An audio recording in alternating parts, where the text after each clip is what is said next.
In the words of Jack Edwards, throw the cat off the cliff.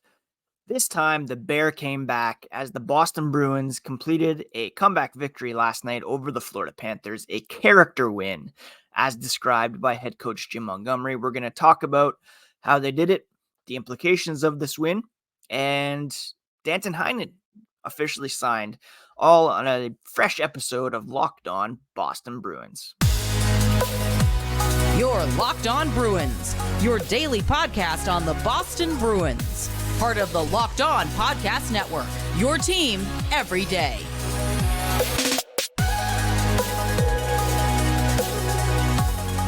What is up, Bruins fans, and welcome back to the Locked On Boston Bruins podcast. I'm your host, Ian McLaren, and this is a daily show where we discuss all things Spoked B.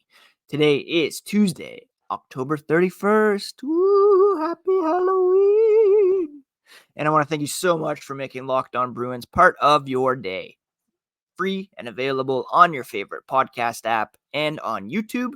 We are part of the Locked On Podcast Network, your team every day. Just smash that subscribe button so that you never miss a thing. Today's episode is brought to you by FanDuel. Make every moment more. New customers get $150 in bonus bets with any winning $5 money line bet. That's $150 if your team wins. Visit FanDuel.com/lockedon to get started. Quick reminder, you can find the podcast on X, Instagram, Threads at Locked NHL Bruins.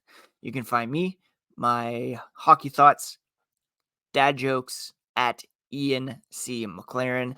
And please do smash the subscribe button on your favorite podcast app and on YouTube so that each new episode is automatically added to your feeds for you to download, listen, and enjoy. And you can also get some bonus content on the YouTube page, like yesterday when Danton Heinen officially signed, which we'll talk about later on in the podcast. Last night at TD Garden, the Boston Bruins did not look great early on. Found themselves in a 2-0 hole to the Florida Panthers, and there were flashbacks to last April where the record-setting Bruins were defeated in the playoffs by those Panthers. Lo and behold, the Bruins came back, and it was kickstarted by Brad Marchand, who cut the 2-0 deficit in half early in the second period, tapping in a Jake DeBrusk centering pass. And then Charlie McAvoy tied it 2-2 at 7:20 of the third period. Now, this is where things get a bit challenging for the Boston Bruins. First, as we'll talk about in a couple moments, Matt Grzelcyk left halfway through the first with injury, so they were already down to 5 defensemen. And then a couple minutes after Charlie McAvoy scored to tie things up, he took a match penalty, which the Bruins had to kill off, a 5-minute major, when they're down to 4D. Tremendous character by the 4 defensemen who gutted it out, says Jim Montgomery, and also the team coming back from 2-0 against a real good team, being able to find a way to win. So, not only was Grzelcyk out with an injury, but McAvoy really put his team in a bind with a really unnecessary blindside hit to the head of Oliver Ekman-Larsson, justifiably assessed a 5-minute major and a match penalty, which automatically brings a 1-game suspension, and it's expected that he'll get a call from the Department of Player Safety, and we'll talk about that here again in a moment. But through all that, the Bruins killed off that penalty, and they also were able to force the game to overtime, where Pavel Zacha stepped up and scored the game winner. The Bruins were kind of hemmed in at one point. The Panthers had possession for a good chunk of the second half of overtime until Zacha came down on a 2-on-1 and kept the puck, fired it down past Sergei Bobrovsky for the win. He led the way with 2 points and 4 shots on goal, which was a team high in both categories. One of his best games of the season, and it was much needed for sure as the Bruins rebounded from being down 2-0 in the first, outshot 16-6, and really showed character in the third period by killing off that penalty and getting things to overtime where they won the game. Hampus Lindholm stepped up huge. He had 28 minutes of ice time. Brandon Carlo, Derek Forbort, over 23 minutes apiece. And they, along with Kevin Shattenkirk, who also had to play over 20 minutes, stepped up huge, especially in those penalty-killing moments for the Boston Bruins. So good on them for that and for getting the win against a tough team in the Florida Panthers. Yes, they were without some key players. They were still playing without Aaron Ekblad and Brandon Montour. They had some injury issues of their own, but still, the Bruins showed great resolve in coming back and taking the 2 points. They now have a record of 8-0-1, which is good for 17 points, a 4-point lead over the Detroit Red Wings with a game in hand. We're not going to do the power rankings today because there's so much to cover from yesterday. We'll do that on tomorrow's podcast, but just know that the Bruins are first in the division at the moment, second in the NHL, only to the Vegas Golden Knights, who are 9-0-1. The Bruins at 8-0-1, almost identical goal differentials as well. Vegas at +16, Boston at +15. So a huge character win for the Boston Bruins last night, where they rallied for the 2 points, down 2-0, playing with 4 defensemen, and just you can't say enough about how the Bruins were able to come back. And killing off that penalty was huge. And full credit to Pavel Zacha for being able to bury the winner. Again, coming off a poor performance a couple nights ago against the Anaheim Ducks, he has really started to find his groove and really looks the part of a top 6 center here for the Boston Bruins. Now, there are some concerns coming out of this one. Injuries, possible suspensions, and we'll talk about all that coming up after the. You can score early this NFL season with FanDuel, America's #1 sportsbook. Right now, new customers get $150 in bonus bets with any winning $5 moneyline bet. That's $150 if your team wins on a $5 money line bet. If you've been thinking about joining FanDuel, there's no better time to get in on the action. The app is so easy to use, and there's a wide range of betting options like spreads, player props, over-unders, and more. Visit FanDuel.com/lockedon and kick off this NFL season with FanDuel, the official partner of the NFL. Again, $5 bet. You can get $150 in bonus bets if your team wins on a money line bet. FanDuel.com/lockedon to get in on the action. This episode is also brought to you by BetterHelp. Talk about a time when things have been really crazy. I can't imagine going through life right now without some help. And BetterHelp is here for you. I've benefited from therapy in the past. And if you're starting therapy right now or thinking about starting, you have to give BetterHelp a try. It's entirely online and it's designed to be convenient, flexible, and suited to your schedule. Fill out a brief questionnaire and get matched with a licensed therapist and switch therapists anytime for no additional charge. You can make your brain your friend with BetterHelp. And believe me, things are tough right now. There's no better time to get help than right this second. Visit betterhelp.com/lockedon today to get 10% off your first month. That's BetterHelp, HELP.com/lockedon NHL. It wasn't all positive for the Boston Bruins last night. I mentioned Matt Grzelcyk was forced out of this game early on due to an injury, and it was announced during the game that he would not return. Afterwards, Jim Montgomery said Matt Grzelcyk, upper body injury, and expected to be out a couple of weeks.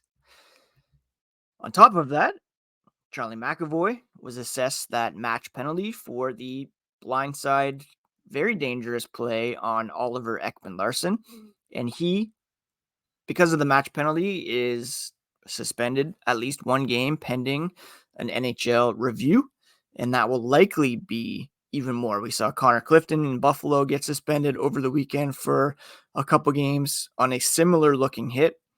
This was completely unnecessary and avoidable, and the kind of thing that the NHL wants out of the game. We all want out of the game. There's no excuse for those kind of avoidable headshots. So I wouldn't be surprised if he gets a few games.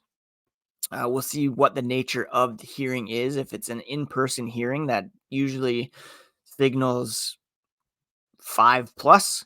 If it's a phone hearing, it could be up to 5 games. So we'll see what the ruling is here on Charlie McAvoy. The Bruins have a couple days before their next outing, which is Thursday against the Toronto Maple Leafs. Very likely that McAvoy will miss at least that game. So if we look at the Bruins schedule, Grzelcyk out, say, a couple weeks. That means he could miss a handful of games as the schedule turns to November. The Bruins have 6 games between now and November 15th. So maybe he's back for the game on the 14th against the Buffalo Sabres. Perhaps he's back for the game on the 18th against the Montreal Canadiens. But a handful of games Matt Grzelcyk is likely to miss. If Grzelcyk is out that long, McAvoy's out that long, that could pose some problems for the Bruins on the blue line. Say McAvoy's gone for 5 games, that would be Toronto, Detroit, Dallas, the Islanders, and the Canadiens. No easy feat there, seeing as the Canadiens even are playing pretty well. 12 points through 9 games, losing in a shootout, I believe, last night to the Vegas Golden Knights, who are 9-0-1. On the other side of things, hated to see Sam Bennett get injured for the Florida Panthers. He was making, I believe, a season debut after being injured to start the year. Got tangled up with Hampus Lindholm, I believe. Did not look great. You know, hockey's a dangerous sport. The Adam Johnson tragedy is hanging over the game. I just saw this morning that Deputy Commissioner Bill Daley is pushing the Players Association to adopt neck guards. You know, when my boys played hockey, those were mandatory, and skates haven't gotten less sharp. Necks haven't become less vulnerable. That's something that needs to be addressed, and it was great to see some of the Providence Bruins wearing neck guards the other night. Yes, they can be uncomfortable, I guess, but you'd like to see that player safety become a priority. And should add, feel so bad for Adam Johnson's family, for his loved ones. Also, Matt Petgrave, who was on the other end of this incident. I can't imagine what he's going through at the moment.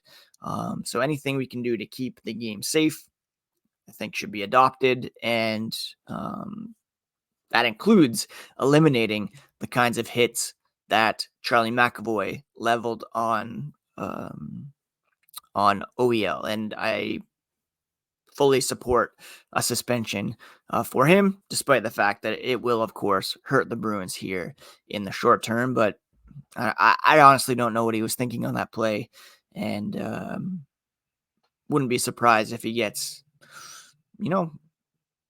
3 games maybe for that incident. So the Bruins will be without those 2 guys for at least a couple games, I would expect. We'll see who's recalled. To the Bruins, I would expect Jakub Zboril to be up. He's got the most NHL experience down there.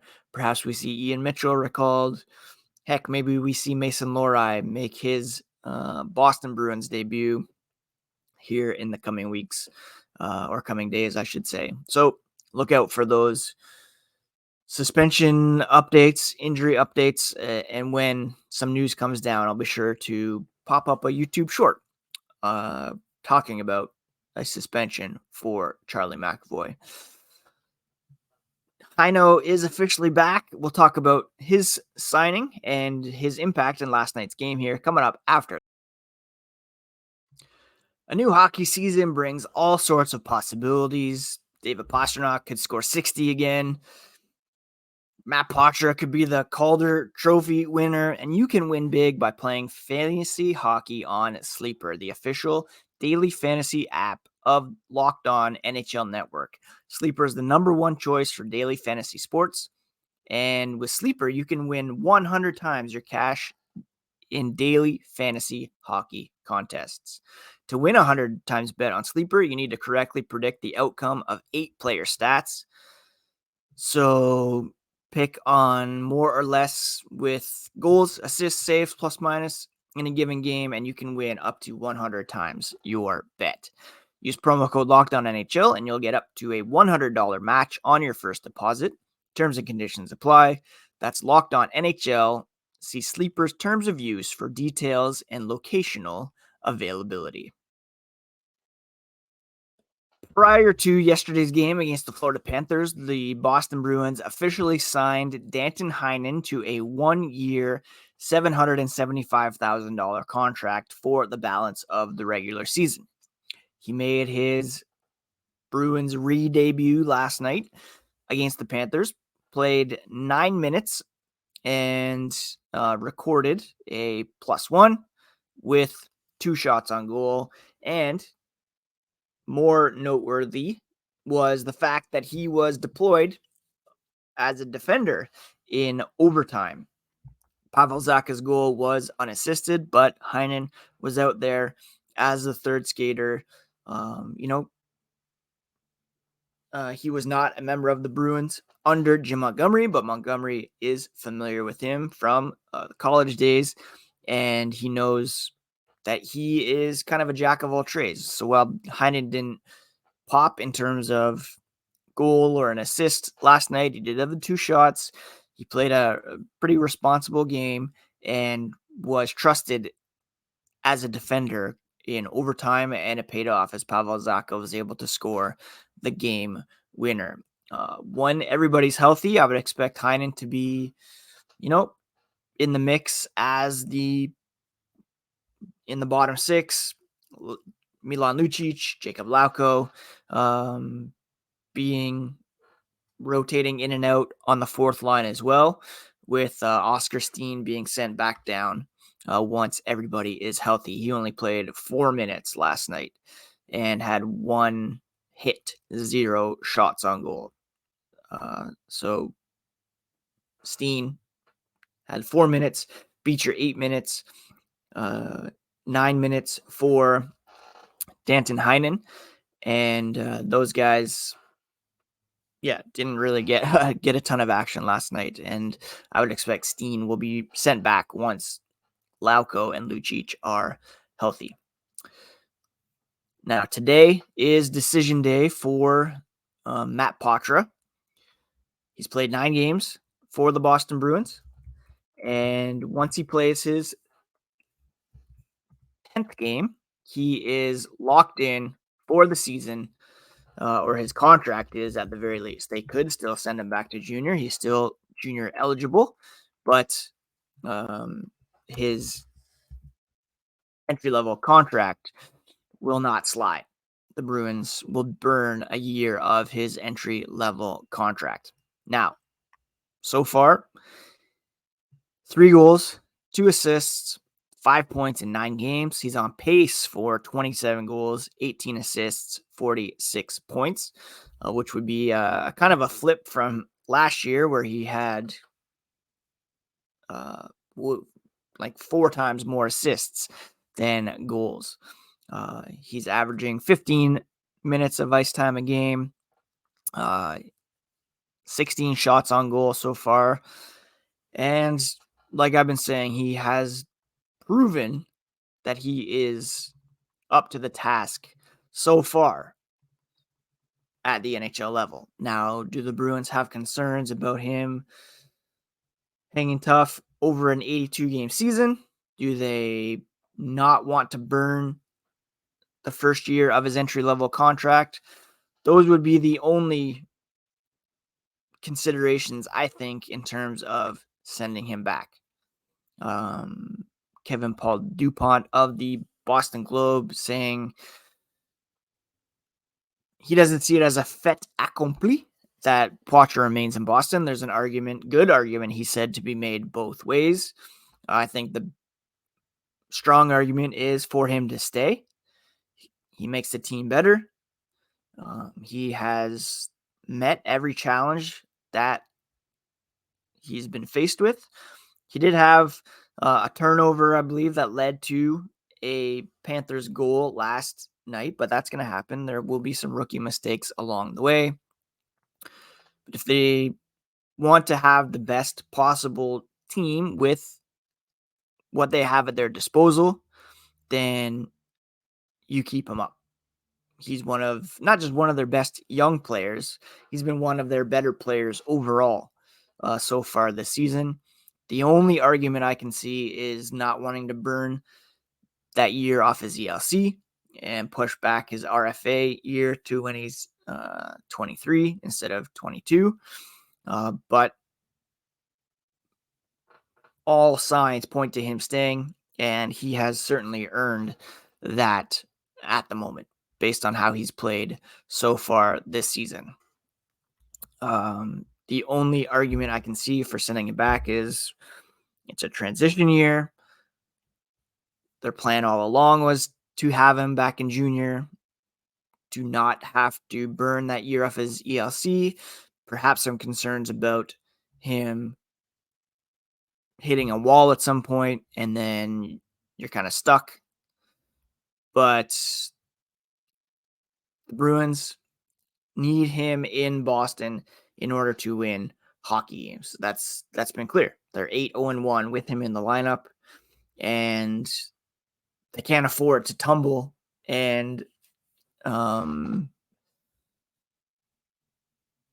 fall down into kind of no man's land where they finish kind of 11th or 12th from the bottom and give up that pick to the Detroit Red Wings. Play as best as you can and try to get as low as or high of a draft pick, I guess, whichever way you look at it, in the 20s, say, and see where you are next year. Just the Bruins are trying to win games. They're trying to make the playoffs. Sending one of your better players away would make the team worse. And that includes releasing him for the World Juniors, which I don't think they should do if they keep him around.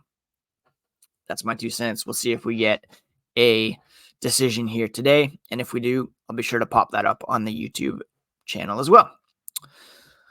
All right. Thank you so much for joining me today. Apologies if I'm a bit muted or a bit down. It's been a tough week with the death in the family. So much going on in the world, but we press on and it's great to discuss our Boston Bruins, a team that is 8-0-1, which is pretty crazy considering what they lost over the offseason and the expectations coming into this year. Just good on them for sure. Thank you so much for joining me today. Please do take care of yourselves, my friends. Take care of each other. We'll talk to you again here tomorrow on a special. It won't be that special. Yeah, sure. Everyday special. Power Rankings edition. And we'll likely talk about Joe Thornton's retirement as well. Happy Halloween and have a good one. Peace.